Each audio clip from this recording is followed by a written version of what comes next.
Then Sir Constant rose, and lifted him up, and embraced him.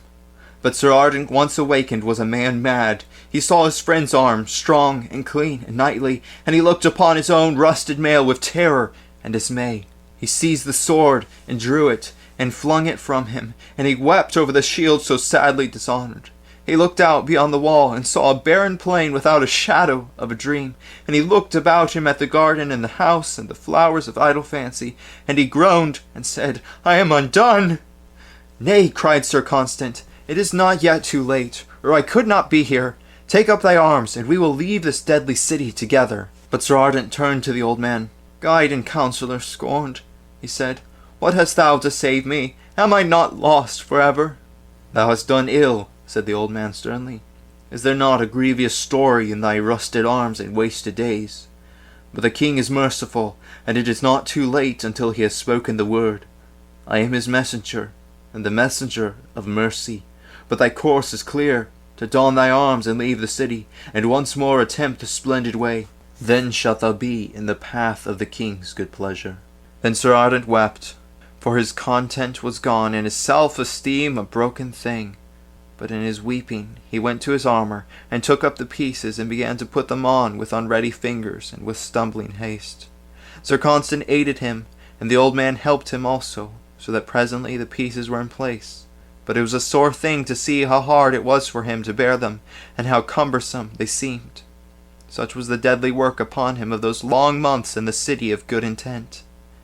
He wept again as he strove to burnish them, so that his tears fell upon the shield of shame. But his friends heartened him as they might, so that at last he was mailed and helmed, and they led him out through the garden and the house, through the long sunny ways of the city, to the fair gate of false promises.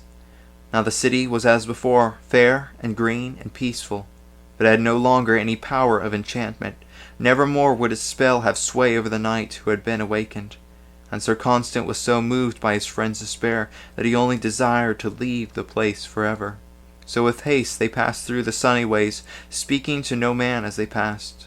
But there were dreamers who saw them go, the knight in shining arms, and the knight in rusted mail, and stood and watched with strangely troubled gaze.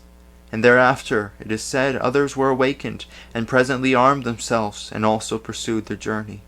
For the good knight who does a stout deed makes the whole world his debtor.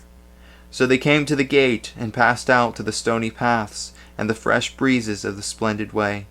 And there by the lodge of the bell they said farewell to the old man, its guardian. Ere they went, he blessed Sir Constant for his deed. And then Sir Ardent knelt before him, and he blessed him also. "Thou shalt be a faithful knight hereafter," he said, "and by the king's grace thou shalt be glorious yet.